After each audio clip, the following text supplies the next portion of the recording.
वृंदावन धाम की, सत्यदेव भगवान की। प्रखर जी, राधे राधे महाराज जी। महाराज जी प्रणाम। महाराज जी, जब हमें गुस्सा आता है, ईर्ष्या होती है या मन दुखी होता है, तो सबसे पहले मन में नकारात्मक विचार की नहीं, हमें पहले बताओ गुस्सा क्यों आता है? गुस्सा तब आता है, कामा संजायते क्रोधा, क्रोधा स्मृति विभ्रमा, स्मृति भ्रंशात् बुद्धिनाशो बुद्धिनाशात् प्रणश्यति। जब हम ये कामना करते हैं कि ये ऐसे चले और वो नहीं चलता, कोई भी हो, तो गुस्सा आ जाता है। हमको ये सोचना है कि मुझे कैसे चलना है।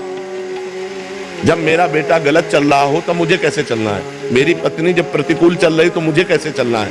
मुझे क्रोध नहीं लाना, बहुत प्यार से, बड़े गंभीरता से, धैर्य पूर्वक हमें समस्या का समाधान करना चाहिए। क्रोध से समस्या बढ़ती है, ना कि समस्या का समाधान होता है। जब हम गुस्सा करते हैं तब हमारे द्वारा कुछ ऐसा हो जाता है जिससे समाधान होने की जगह और हम फैल जाते हैं, प्रपंच में फंस जाते हैं। तो मुझे लगता है उस समय नाम जप करके हमको अपने अंदर की सोच को ठीक करनी होगी। अगर हम अंदर की सोच को ठीक नहीं कर पाए तो जेल जितनी भरी है वो सब इसी में भरी है, काम में या क्रोध में या व्यभिचार में फंसा या हिंसा में फंसा, चोरी में फंसा, इसी में जेल भरी हुई। गुस्सा नहीं संभली, आगे कुछ गलत कर दिया, जेल भोगना पड़ेगा। तो हमें लगता है हम उस समय अपनी सोच को कंट्रोल कर सके, उसके लिए भगवान का भजन है। भगवान के भजन में बहुत बड़ी सामर्थ्य है, बड़ी सामर्थ्य है। और सामने वाले का परिवर्तन क्रोध से नहीं होता, हमारी नम्रता और विनम्रता और सहनशीलता से होता है। एक बार श्री स्वामी एकनाथ जी महाराज महाराष्ट्र के गंगा स्नान करने गए, तो स्नान करके लौट रहे थे, तो ऊपर विधर्मी का महल था गली के ऊपर। उसने थूक दिया, देखा महात्मा का नहा के जा, तो ऊपर थूक दिया, ऊपर गिरा है। वो फिर नहाने गए, वही गली थी, फिर लौटे, फिर थूक दिया, 100 बार थूका। वो 100 बार स्नान करके आए। जब 100 बार स्नान करके आए तो हार गया वो, नीचे उतर के आया और प्रणाम किया और कहा मुझे क्षमा कर दो। उनका क्यों भैया? बोले मैंने 100 बार आपके ऊपर थूका, अपराध किया। बोले नहीं, आपने बड़ी कृपा की।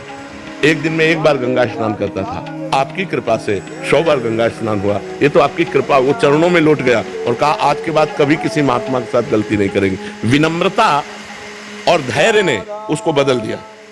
अगर उसी समय गाली देते तो शायद और थूकता और गुस्सा करता या और विपरीत चला जाता, लेकिन वो कुछ नहीं बोले तो उसका सुधार हो गया। विनम्रता और धैर्य से यदि हम अपनी सोच को कंट्रोल में रखें तो हम किसी का भी सुधार कर सकते हैं।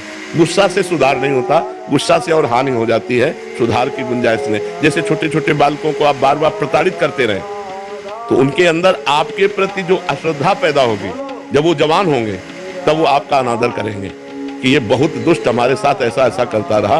तो हमें लगता है बच्चों को प्यार से समझाने की कोशिश करें, दुलार से समझाने की कोशिश करें। ज्यादा क्रोध का प्रयोग ठीक नहीं है। हर जगह क्रोध का प्रयोग करने से हानि ही हो जाती है। क्रोध से आज तक किसी को लाभ नहीं प्राप्त हुआ है। ये विचार करके हम अपनी सोच को भगवान से जोड़ करके, भगवान के नाम से जोड़ करके पवित्र आचरण करें।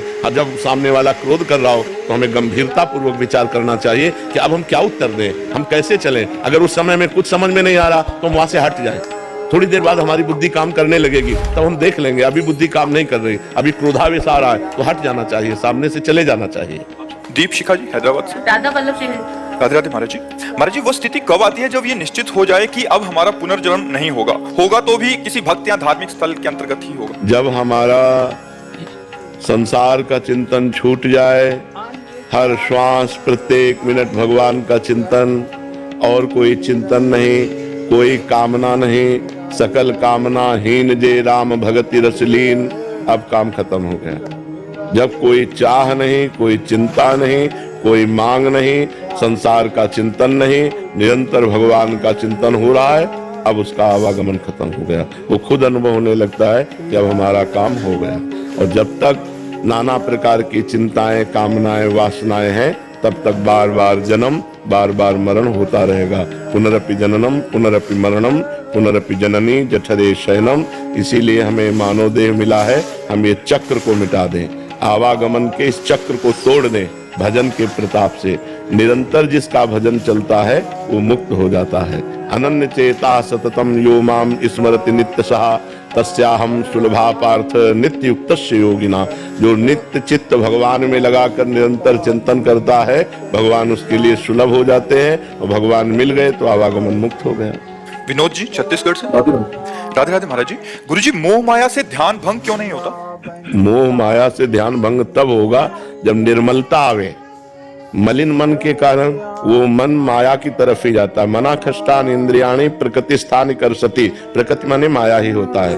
मन 5 ज्ञानेंद्रियों के साथ माया में तब तक जाता रहेगा जब तक भगवान का नाम और मंत्र आप जाप नहीं करेंगे। जैसे पानी को कहीं भी छोड़ो वो नीचे ही जाएगा, अगर ऊपर चढ़ाना है तो यंत्र की आवश्यकता है, यंत्र की। ऐसे ही मन को कहीं भी छोड़ो तो माया में ही जाएगा, अगर उसे भगवान में लगाना है तो मंत्र की आवश्यकता है। खूब नाम और मंत्र जप करो तो मन माया की मलिनता से हटकर भगवान की निर्मलता की तरफ लगने लगेगा। जब तक भजन नहीं करोगे तब तक ऐसा नहीं हो सकता। हाँ राहुल जी बेंगलोर से। श्री हरिवंश महाराज जी।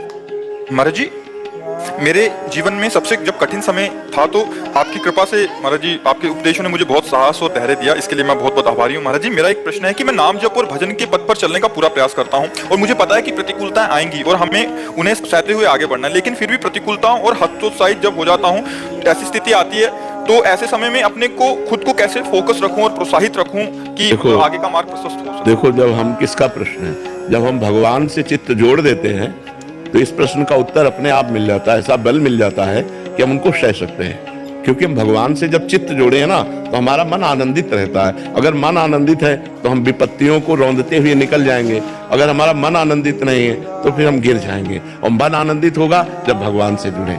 तो हम वही बात आपको सिखाना चाहते हैं कि भगवान से जुड़ो, गंदा आचरण मत करो, पाप मत करो, मांस मदिरा का सेवन मत करो, फिर देखो तुम्हारा चित्त कितना आनंदित रहता है। कोई व्यसन ना हो और कोई पाप ना हो और थोड़ा भी भजन होगा तो आपका हृदय आनंदित रहेगा।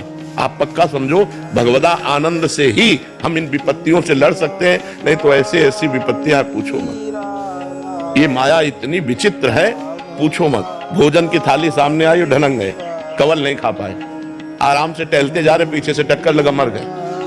हमारा कब शरीर छूट जाए, हमारा कब क्या घटना हो जाए, इस संसार में कहा नहीं जा सकता। इसलिए मालिक से जुड़े रहो तो हम विपत्तियों पर तभी हावी हो सकते हैं, भारी पड़ सकते हैं जब भगवान से जुड़े। नहीं, विपत्तियां हम पर भारी पड़ जाएंगी और हमको गिरा देंगी।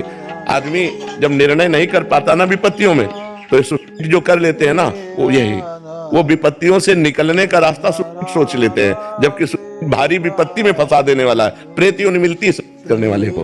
तो हमारे ऊपर विपत्तियां भारी ना पड़े, इसलिए भगवान का नाम जप करें, भगवान से चित्त जोड़ें और ये विश्वास करें कि आज दुख आया है तो हट जाएगा, कल हमारे सामने सुख भी आएगा। ऐसा नहीं है जैसे दिन आया है तो रात आएगी, हम तैयारी रखें।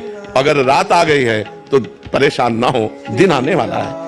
दुख आया है तो सुख आएगा, सुख आया है तो दुख आएगा। ये क्रम चल रहा है, मनुष्य जीवन का क्रम है। हमको तैयार रहना चाहिए। जैसे हम रात्रि के लिए बिजली गई तो हम इन्वेटर की व्यवस्था करते हैं, जनरेटर की व्यवस्था करते हैं कि हम अंधेरे से व्याकुल ना हो। ऐसे ही दुख आने वाला है, हम नाम जप करें, दान पुण्य करें, तीर्थ स्नान करें, तीर्थ याटन करें, जिससे हमारे पास पुण्य हो और मैं उस पुण्य बल से विपत्ति को पार